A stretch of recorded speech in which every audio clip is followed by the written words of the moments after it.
জামাত হাসপাতাল বিশ্ববিদ্যালয়ে যে জয়জয়কার দখলের যে অভিযোগগুলো আসতেছে এগুলো এখন কথা হচ্ছে যে উনি ওনার পার্টির একজন সিনিয়র সম্পর্কে বলছে যে উনি দ্বিমত করতেছে বিনয়ের সাথে, কিন্তু প্রশ্ন হচ্ছে যে আপনি পার্টির নেতার একজনের কথা নিবেন, আরেকজনেরটা নিবেন না, যেটা সুবিধার সেটা নিবেন, যেটা অসুবিধার নিবেন না। আপনি ছাত্রলীগ ভোট দিচ্ছে সেটা কেউ দেখেন নাই, কিন্তু আপনার একজন নেতা বলছে সেটা মেনে নিচ্ছেন। আবার যিনি বাস স্ট্যান্ড দখল করতেছে ওইটা করতেছে, আর ওরা বিশ্ববিদ্যালয় সেটা মানবো না, এটা তো হবে না। তবে একটা জিনিস আমি পরিষ্কারভাবে বলতে পারি, 5ই আগস্ট আওয়ামী লীগ চলে যাওয়ার পর যে সমস্ত জায়গায় চাঁদাবাজিগুলো হইতো, যে সমস্ত জায়গায় সিন্ডিকেট ছিল, এরকম 50 লক্ষ স্পট যদি থেকে থাকে 6ই আগস্ট থেকে সেটা খালি ছিল না। আর যেহেতু 6ই আগস্ট থেকে সেই জায়গাগুলো খালি নাই, সেটা পূরণ করেছে অন্যান্য রাজনৈতিক দল, পার্টিকুলার কোনো দলের কথা আমি বলছি না, অন্যান্য রাজনৈতিক দল। আর সেক্ষেত্রে জামাত যদি বিশ্ববিদ্যালয় দখল করে থাকে, মানে ওনাদের সিনিয়র নেতার কথা বলি, আমি যদি সিনিয়র নেতার কথাটা বিশ্বাস করি, তাহলে টেম্পো স্ট্যান্ড দখল করছে তারা, আর জামাত ইসলাম দখল করছে ওই লেভেল। তো ওই লেভেল যদি দখল করে, আপনার মাঠ কন্ট্রোল করে কিন্তু ঘর, কিরকম একটা থানা কন্ট্রোল করে পুরো এলাকা, তার মানে ঘর কন্ট্রোল করে মাঠ। তো সেই ঘরে যদি জামাত ঢুকে যায়, সেই ঘরে যদি শিবির ঢুকে যায়, কন্ট্রোলিংটা তো তাদেরকে চলে যাবে। এই এত বড় একটা আপনার বাংলা ভিশন কন্ট্রোল হচ্ছে একটা জায়গার থেকে। তো কন্ট্রোলিং এর জায়গাটা যদি কি পয়েন্টে তারা চলে যায়, এটার জন্য দে আর টু পে ফর ইট। আপনি কি মনে করেন কি পয়েন্টে তারা চলে গেছে? এটা আমি একজন বিএনপির নেতাই তো বলতেছে যে বিশ্ববিদ্যালয় দখল করছে। আমি আপনার কথা শুনতে চাই। আমি আপনি আমার কথা শুনতে চান কেন? আমি তো ভাই দর্শক, আমি যা দেখি পত্রিকান্তরে যা পাই তাই। আমি তো আচ্ছা, আমি অ্যাবসলিউট টার্মে কিছু বলতে পারবো, এই যে ভোট দিছে ছাত্রলীগ জামাতে, এটা আমি কেমনে বলবো? আমি দেখছি। বাট আমি তো একটা নেতার কথা বলছি, যারা দায়িত্বশীল ব্যক্তিরা কথা বলে, সেই দায়িত্বশীল ব্যক্তিদের কথা নিয়ে আমি বলছি।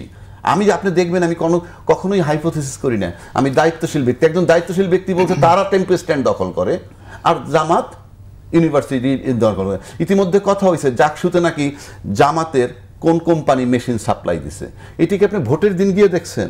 আগে দেখেন নাই? কোন কোম্পানি জামাতের নাকি ব্যালট বক্স ছেপে দিছে, 10% বেশি চেপে দিছে, এগুলো আপনি ভোটের দিন দেখলেন? 1 2 নম্বর, ভোট চলছে 5টা পর্যন্ত, আপনি 3:45টার সময় বলতেছেন আমরা ভোট বর্জন করলাম। এতক্ষণ কি ভোট দিলেন কেন? কথার কথা বলছি। আপনি 3:45টার সময় গিয়ে দেখলেন।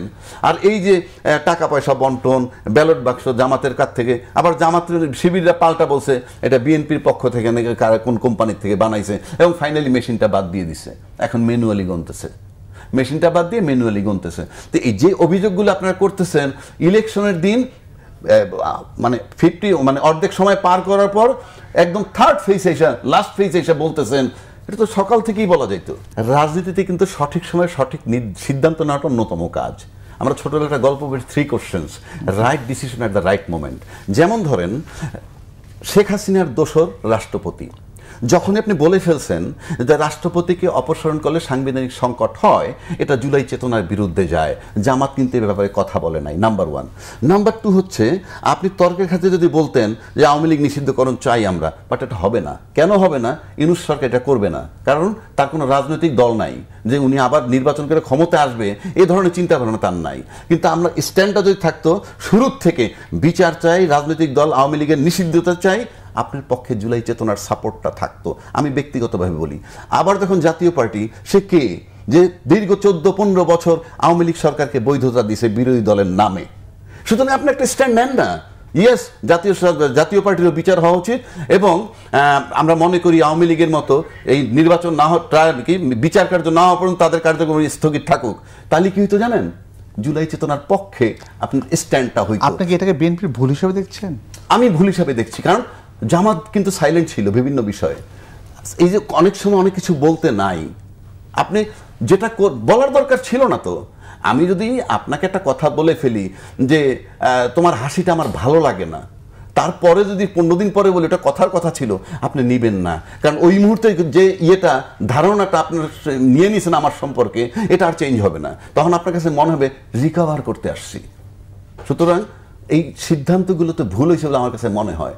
সাইলেন্ট থাকুন। কই জামাত তো বলেনি যে রাষ্ট্রপতিকে অপসারণ করলে সাংবিধানিক সংকট হবে, কিন্তু জামাত তো চায় না এটাকে।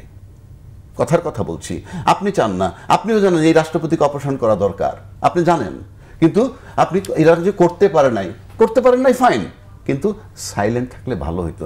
আপনি এখন রিকভার করা খুব টাফ। আজকে দেখবেন ওনাদের পক্ষ থেকে আওয়ামী লীগের ভারতে বসে এইটা করতেছে ওইটা করতে এই কথাগুলো আসতেছে, এটা কিন্তু বহু আগে ফ্রম ডে ওয়ান আসা উচিত ছিল।